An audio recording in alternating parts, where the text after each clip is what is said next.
All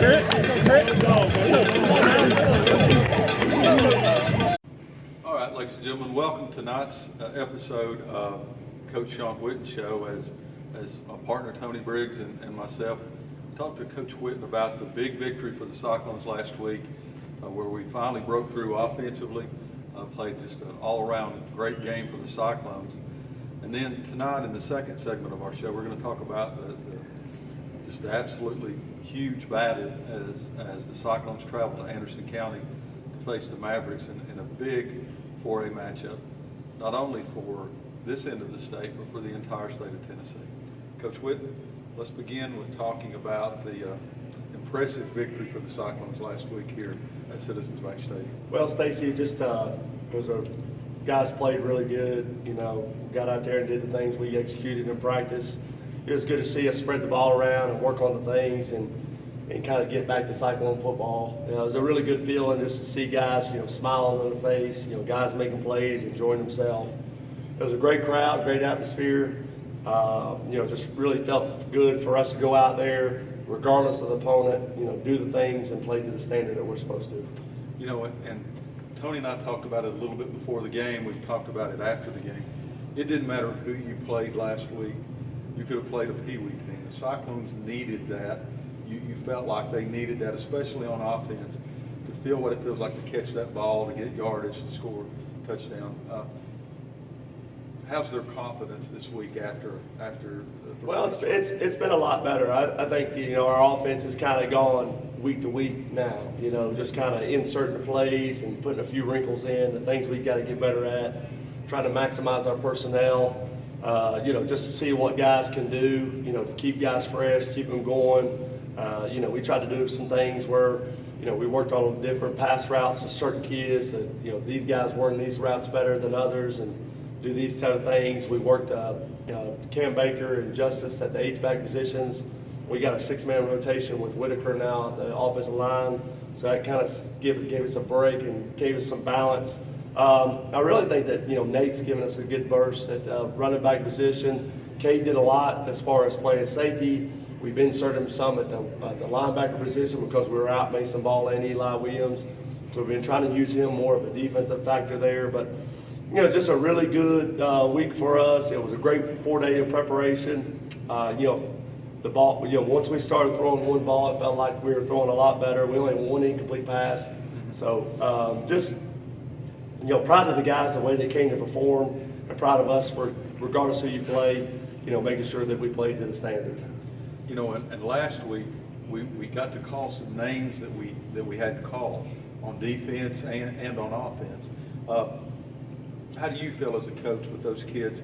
I know it's the fourth game, but you won it from game one, but how does it feel to have those kids step up? Well, it was a really good feeling. We went into the game just, wanted to give, Dalton and Gibbs series and kind of get it going, get a good feel. It worked out well. We just tried to go based off the field and then just give it a whirl. Then we moved Dalton to receiver some to kind of give us some flexibility. We've kind of been downwards from the receiver standpoint because we've had guys play linebacker. We've got secondary guys, so we haven't been able to kind of, we just kind of had a receiver by just who can go, and so, we just tried to do a better job of, keeping guys in certain spots, and we feel like, when Gibb comes to quarterback, when Dalton goes receiver, now we can move Gerard to an outside receiver, kind of balance it out, some things. We got Nate at the running back position, trying to keep our running backs fresh, which has been a tough thing throughout the course of the first part of the year. So just we worked on some different looks with some different wrinkles. It was a good game for us to get that going against Granger. But just hats off to our defense, played well. They gave us the ball back. We tried to score on punt returns. We tried to field those. We got a good kickoff return by Teddy. But just, we looked better. We looked more sound. We didn't have any penalties. Delay games, the bad penalties, others than we had 4 personal foul penalties. But, we were crisp, we were smooth. Even when we ran the ball, we got a lot of yards. So it was just really good to see, Eli Blevins got a touchdown. We hit Dalton on a screen pass. Nate had some big runs and big plays, even though he had one call back. So it's just really good to get everybody involved. Talking about going into last week, we said on this show, I said, do you feel like now that we're actually getting into a rhythm that it's going to start playing? But it looked like offensively we got into that rhythm early because we played 3 consecutive games. After that first, they kicked onside kick, had to call back because offside. Then we got it. Next play, boom, touchdown. Seemed like when that happened, it like the whole weight just lifted up, and kids were actually starting to have a little bit of fun. Well, I think the consistency in practice helped carry over. Some of the plays, the repetitions we did. The guys are starting to focus in on their assignments a little bit. We're a little bit more decisive with the ball at the quarterback position, where we're not waiting for things to unfold. We know who exactly where we're going. So we've tried to do a better job of when you get combination routes, or you get 3x1, 2x2 routes, or you get flood routes, or different concepts routes. We've tried to just narrow it down and do a lot of one-man route combos. When we catch the ball, we know where we're going with it. We know who we're looking at it. That just takes away a little bit of indecisiveness, maybe getting quarterback sacks or tip balls or whatever. But we just try to give the quarterbacks a little bit more options, to make sure they know where they're going with the ball, throwing the ball to the sideline, throwing the ball down, of course, in the middle. We did a lot of better on our play-action pass game. We tried to attack the boundary receiver some. We tried to throw the ball to the field. Cam Baker called a wheel route. So we're trying to mix it up, become more versatile, become more open. And I felt like that played to a big our advantage on Friday night. Last week you said that we got to hit that void behind the linebacker. Friday night we hit a couple of those patterns. Going back and watching the film, what did you see on the film that may have not stood out on Friday night until you went back and seen it? Well, Granger had played a little bit more of a 4-linebacker scheme, and so with a 3-man type rush, they only blitzed one of the inside linebackers, about 3/4 of the time. So, I felt like our line did a better job of just giving us time. I felt like we got open. We caught the ball really well. But that area in between the safeties and the linebackers is where we got attacked. People are killing us on defense right there. So with the area, we put a lot of time in. We put a lot of practice in how to throw those balls, play action, or even drop back. To say, it's a tough area to kind of hit in, and we've tried to work on that to maximize those. But play action pass is another area. As much as we've been running the ball, we've got to be better on play action pass. It gives high percentages throws, get the linebackers closer to the line of scrimmage. I really feel like that was a big plus for us as well. Well, when you get the running game going, it's all saying you can play action, the linebackers automatically will bite up. When you get the running game going, it opens up everything. And the last 2 weeks, boom, Nate had 100 yards. Last week he had 100 yards. You talked about. It seemed like he's getting more comfortable, and it looks like this is the Nate that we thought we was going to get a couple of years ago. Well, I think you saw some guys' athleticism that we have, and we have some individual talent. I think you saw the deep balls by Teddy. You saw Teddy catch one across the middle. You saw Nate, take different balls to down, even the punt return, give us some good yardage. So we try to create opportunities. We got to score on defense, score on offense, score on special teams. I think that anytime Dry and Nate get the punt return, we got to get better field position. But I really feel like Nate's creating a spark for us. You can see his speed. Down the sideline. I think he's an X factor for us if we can keep him going. So, it's easier said than done when you get in games like against Granger when you're kind of ahead than versus like kind of being behind. But another great challenge for us tonight to see if we can put it together. But it was a big win. It was great to see our work throughout the course of the week pay off, playing to the standard of which we're capable of. It's good to be in front of play that well from your home crowd as well. So it's a great turnout, great atmosphere. We really played well. Defense did a good job going against the wing tee. So we did a much better job of just that's Cyclone football. Regardless of who you're going against, we did exactly what we needed to do. For the most part, we scored on about every drive, and we looked good doing it and executing it as well. And one final thing before we wrap up this first segment. Colin, you put Colin out there. The second when he hit the crossbar, the crowd was just ready to erupt. That just goes to show you that he's been in the system. He's manager now. He's kicking. they're pulling for this kid. Well, I mean, I think the moment right there, I thought Caleb Campbell's a really good kicker. Mason's been kicking lights out the last couple of weeks. I wish we kind of had that the first week. We got a punt block and some bad field position there, but he's gotten a lot of confidence the last couple of weeks. Caleb just hasn't had many opportunities, but he is a great kicker. He had one field goal he missed against Science Hill. We all go back, if Butts Canyon, whatever. But, if he makes that kick right there, I think our season, if we score on that drive, our season changes. But that could be said for a lot of things. But Colin, for the same thing there, I had to holler for him twice to get out there, couldn't find him.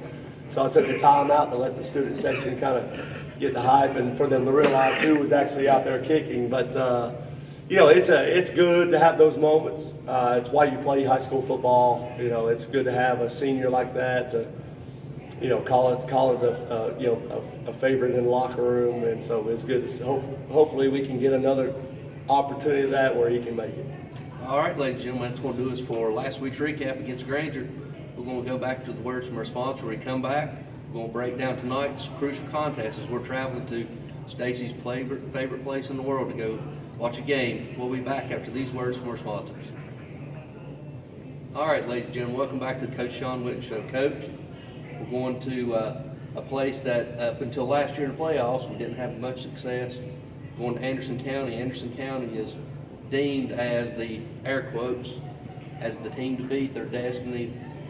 Tell our fans what we're going to expect going into tonight's game, because last year they was without the quarterback, Martinez, and it was a totally different team than what you're going to see tonight. Well, it's hard to put into words, what a quarterback means to a team, but, obviously, what Bryson meant to our team the last 3 years is, Walker Martinez is a really good quarterback.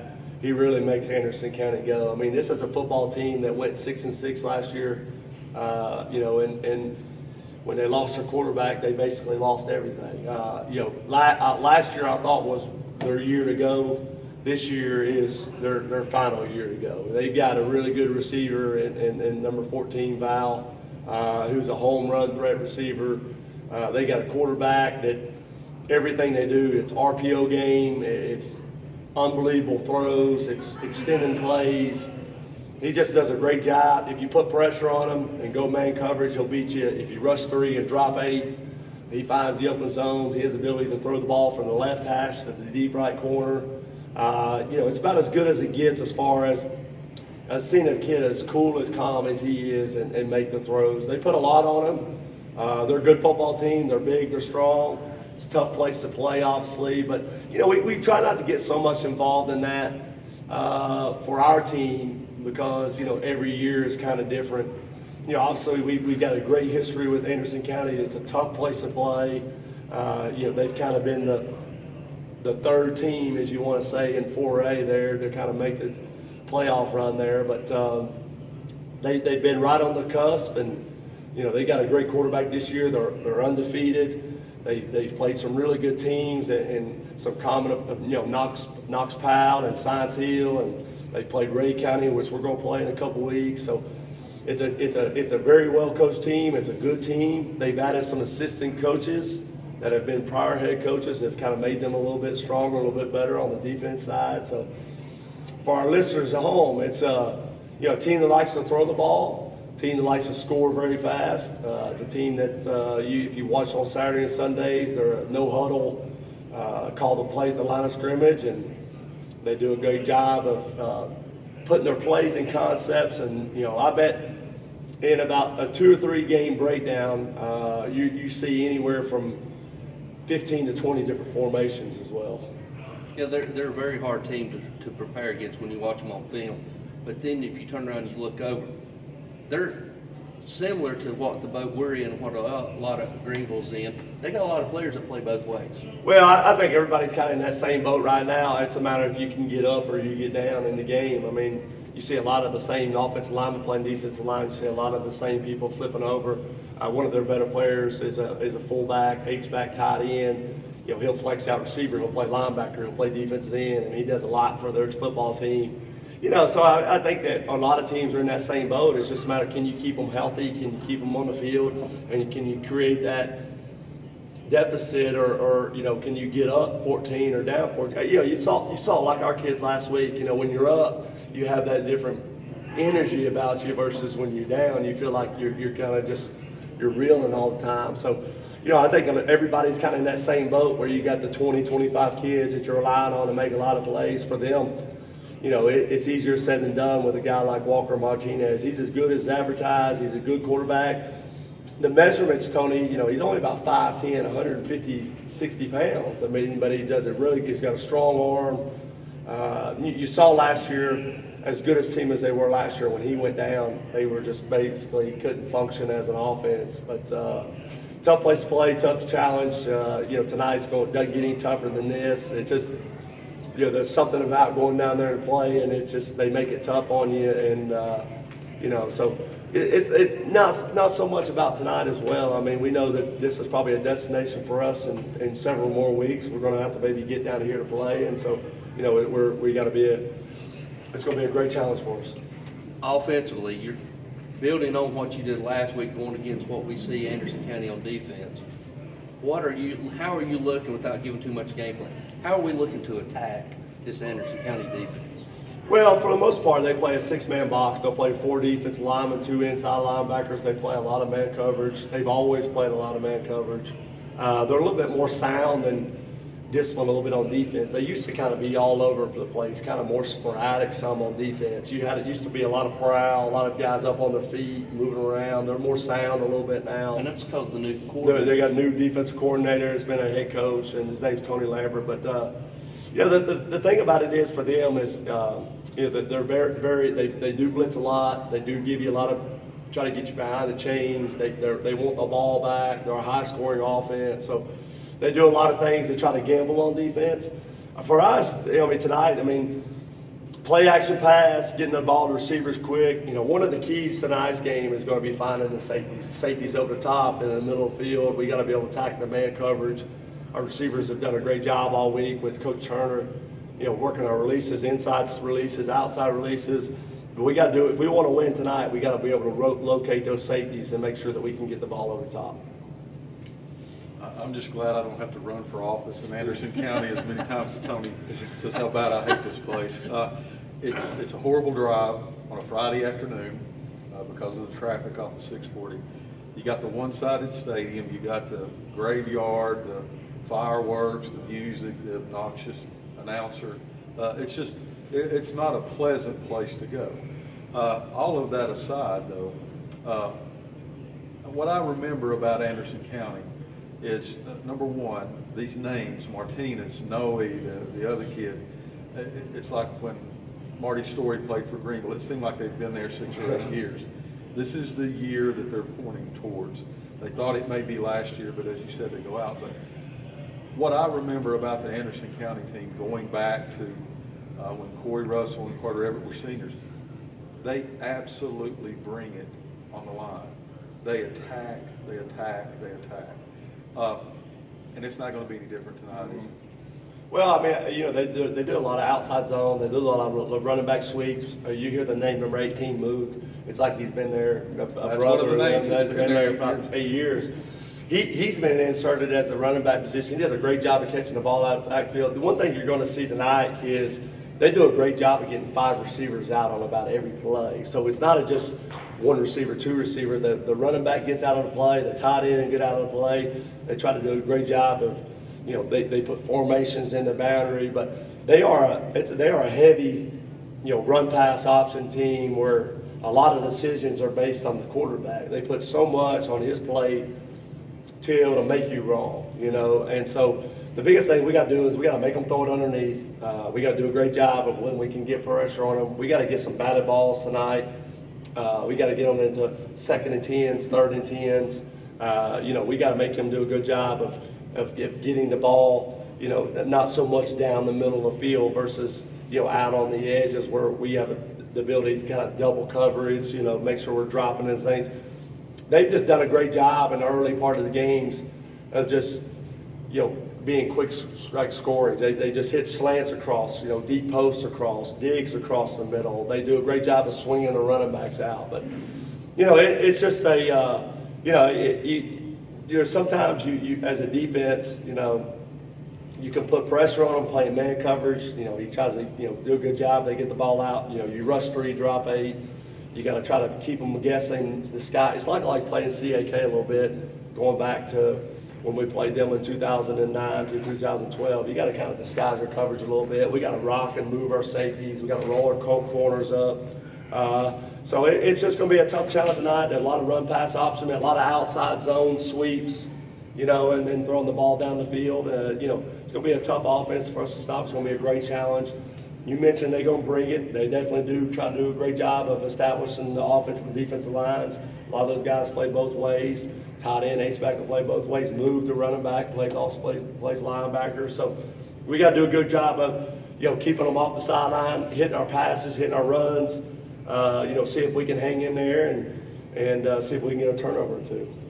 The quarterback you talked about, he's not a big kid, but probably the closest comparison as far as being cool under pressure is the kid in the championship game last year with Hampton, the kid that went to Alabama, right. That AA quarterback for the other team. This kid, Martinez kid, he's a lot like Bryson too. He doesn't get rattled. He's calm and collected. So how do you try to rattle his cage tonight? Well, I think we got to do a good job. Like I mentioned earlier, it was just kind of, one, we got to disguise our coverage, but our coverage can't get so disguised where we get out of alignment.